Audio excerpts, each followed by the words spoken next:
আপনার সচিবালয় আপনার রক্ষণাবেক্ষণ করবেন, আগুন লাগতেই পারে, দুষ্ক ভাষা লাগিয়ে দিছে একজনে। আপনার সিকিউরিটি কোথায় ছিল? কেন 5 মিনিটের মধ্যে সেখানে দমকল আসলো না? কেন আসলো না? মানে সিকিউরিটি হয় ঘুমাইছে না বাংলা মদ খায় মাতামি করেছে? That is the answer. Never blame to others. If you can do that, you say I can do that, I am very sorry about it. But when you, আপনি দেখছেন যে কেউ করেছে, আরোগ্য দিয়া পার পাবেন না। এটি ইতিহাসেই থাকবে। আপনারা ঘুমাইছিলেন আর সচিবালয় লুট হয়েছে। আপনাদেরকে এই জন্য অ্যাডভাইজার বানানো হয়নি। অ্যাকশন নেওয়া উচিত। কেন সচিবালয় অরক্ষিত থাকবে? সচিবালয়ে আগুন নিয়ে নানান গুঞ্জন উঠেছে। অনেকে বলছে দুর্নীতি ঢাকার চেষ্টা হতে পারে, কেউ কেউ বলছে দুর্ঘটনা। বিষয়টিকে আপনি কিভাবে মূল্যায়ন করবেন?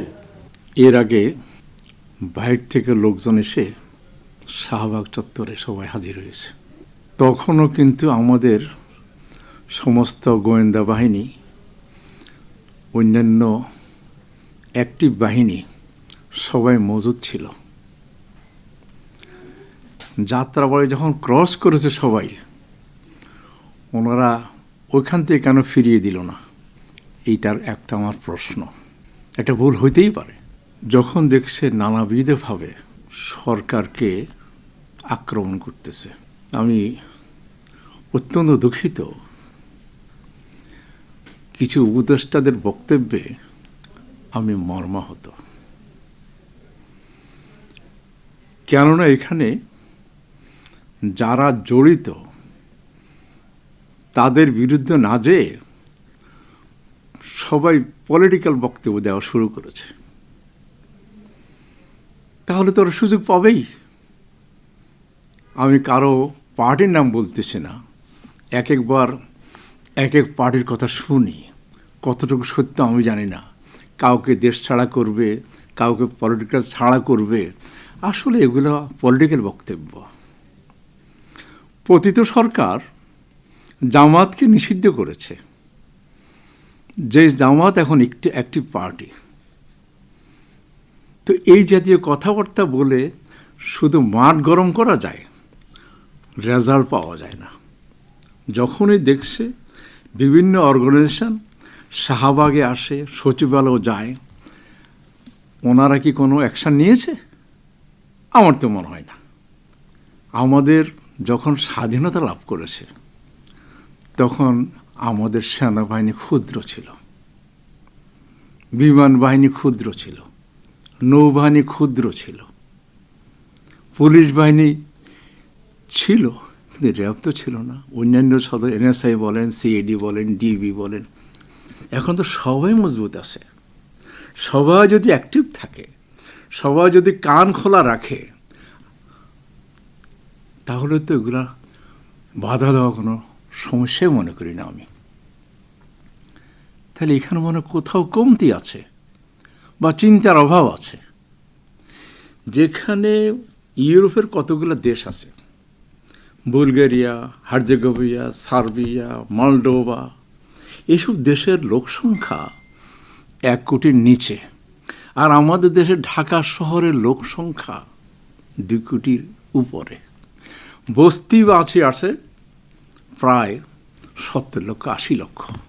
আপনার পপুলেশন অনুযায়ী পুরো জিনিসটাকে অ্যাড্রেস করতে হবে, চিন্তা ভাবনা করতে হবে।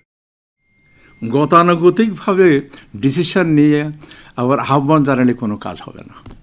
কয়দিন আগেই কড়াই লাগছে, যে কড়াইলে কেন লাগছে আমরা তো পেপারে দেখিনি, শুধু আগুনটা লাগছে।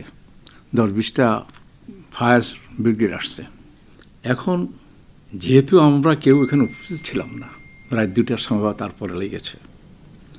কেউ লাগিয়ে দিয়ে যেতে পারে, কেউ পরে লাগাতে পারে। কিন্তু আমার প্রশ্ন হলো, সচিবালয় হলো বাংলাদেশের অ্যাডমিনিস্ট্রেশন কেন্দ্রবিন্দু, যেখান থেকে সমস্ত ডিসিশন বাংলাদেশ চলে। সেটা এত অরক্ষিত থাকবে কেন? যদি শুনছি 7 তলা কি 8 তলায় আপনার আগুন লেগেছে, আশেপাশে তো খুব আশেপাশেই তো আমাদের ফায়ার ব্রিগেড আছে, ওইখান থেকে যেতে মাত্র 5 মিনিট লাগে।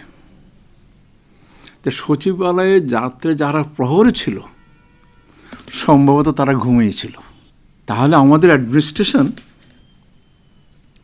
সিকিউরিটির ব্যাপারে কোনো রকম গায়ে সারা দোষে সিকিউরিটি রাখছে।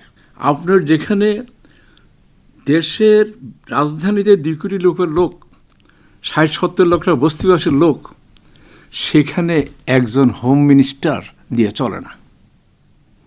আর সারাদিন ওনারা মিটিংয়ে থাকে, বিভিন্ন সময় যাইতে হয়, বিভিন্ন মিটিং ডিসিশন নিতে হয়। তাহলে কাজটা করবে কখন? আপনি শুধু একটা এক্সাম্পল দিই আপনাকে। বনানীতে আমার অফিস থেকে আমার বাসা যেতে 10 মিনিট 15 মিনিট লাগতো, আর যখন যানজট হতো তখন ধরেন 20 মিনিট। আমরা মেনে নিচ্ছি এটা। কিন্তু এখন বনানীর সব রাস্তা ওয়ানে করে ফেলছে। যেখানে ডাইন বামে যেত সেগুলো বন্ধ করে দিছে। এখন যদি আপনার বনানীর 19 নম্বর থেকে 27 নম্বর যাইতে হয়, 1.5 ঘন্টা লাগে। এই কাজটা কার? আগে প্রথমে 1 মাস ছিল, 2 মাস ছিল, 3 মাস ছিল, আমরা সহ্য করেছি। নতুন সরকার এসছে। আমার অফিসের পাশেই গত সপ্তাহে দেখেছি পুলিশের কি একটা কনফারেন্স হয়েছে। আমি জানি না কিসের কনফারেন্স। সব ভাই অফিসিয়ালি এখানে দেখছি, গাড়ি ঘোড়া দেখেছি। ওনারা বনানীর এই যে যানজটটা চিন্তা করছে। ওনারা তো আন্ডার ওথ আসছে দেশের সাধারণ মানুষের খেদমত করবে। সেই বনানীর এক পাশ থেকে আরেক পাশে যেতে 1 ঘন্টা লাগে এখন। সচিবালয়ের এই আগুন লুটপাটের নথিপত্র পুড়িয়ে ফেলার উদ্দেশ্য হতে পারে বলে অনেকে মনে করছেন। ইহাতে কি আপনি একমত? শুনুন, আমি যখন সেখানে উপস্থিত ছিলাম না, যে কোনো কিছু হতে পারে। আমি বলতে পারি একমত। কেন একমত হব? আমি দেখছি এখানে ওগুলো পড়িতে গেছে। এটা সার্কিটে তো হইতে পারে। শুনেন, যারা কাজ করতে জানে না, যারা কাজ করতে চায় না, তারা আরেকজনের দোষ দিয়েই চলে। আপনার সচিবালয় আপনার রক্ষণাবেক্ষণ করবেন, আগুন লাগতেই পারে, যে কোনো কারণে আগুন লাগতেও পারে। কিন্তু একই সঙ্গে 2 পাশে আগুন লাগার 2 পাশে লাগিয়ে দিয়েছে একজনে। আপনার সিকিউরিটি কোথায় ছিল? কেন 5 মিনিটের মধ্যে সেখানে দমকল আসলো না? কেন আসলো না? মানে সিকিউরিটি হয় ঘুমাইছে, না বাংলা মদ খায় মাতামি করেছে। That is the answer. Never blame to others. If you can do that, you say I can do that, I am very sorry about it. But when you আপনি দেখছেন যে কেউ করেছে, আরোগ্য দিয়া পার পাবেন না। এটি ইতিহাসেই থাকবে। আপনারা ঘুমাইছিলেন আর সচিবালয় লুট হয়েছে। আপনাদেরকে এই জন্য অ্যাডভাইজার বানানো হয়নি। 53 বছর ধরে বাংলাদেশ গঠিত হওয়ার পরে তো কখনো শোনা যায়নি এমনটি যে সচিবালয়ে আগুন লাগার ঘটনা। 53 বছর বয়সে আপনার বাংলাদেশ ব্যাংক দিন লুট হয়েছে নাকি? বাংলাদেশ ব্যাংক তো 800 মিলিয়ন লুট হয়ে গেছে। আর কোনোদিন পাবে এটা? ওদেরকে তো ফায়ারিং স্কোয়াডে দেওয়া উচিত। কোনোদিন বিচার হয়েছে এই পর্যন্ত?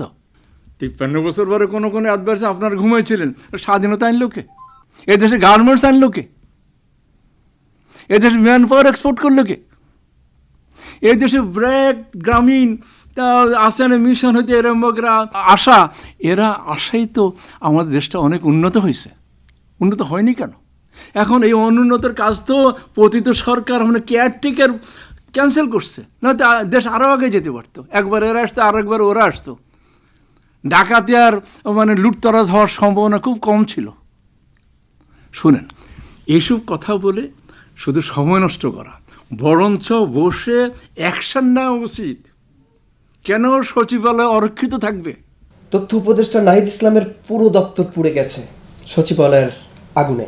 এর পেছনে ষড়যন্ত্রের কি থাকতে পারে বলে মনে করেন? আমি এখানে একটা কথা এই মুহূর্তে মনে আসছে যে বৈষম্য বিরোধী ছাত্র আন্দোলনের কয়েকজন নেতাকে উপদেষ্টাতে আনছে, ওনাদের সাথে পরামর্শ করতেছে। এটা হয়তো কোনো সেকশনের মনোভূত না হইতে পারে, বা তারা সিনসিয়ারলি কাজ করতেছে এবং ভবিষ্যতে তাদের আরও কাজ পরিকল্পনা আছে ভালো কাজ করার। সম্ভবত হয়তো এইসব কাজের বাধা দেওয়ার জন্য এরকম ঘটনা ঘটতে পারে। কারণ এর বেশি যেহেতু আমার কাছে কোনো ইনফরমেশন নাই, আমি ইনস্ট্যান্ট এছাড়া কিছু বলতে পারতেছি না। তো ওই পুরান কথাই বলতেছি, আমাদের সজাগ থাকতে হবে, আমাদেরকে সজাগ থাকতে হবে, এছাড়া কোনো উপায় নেই।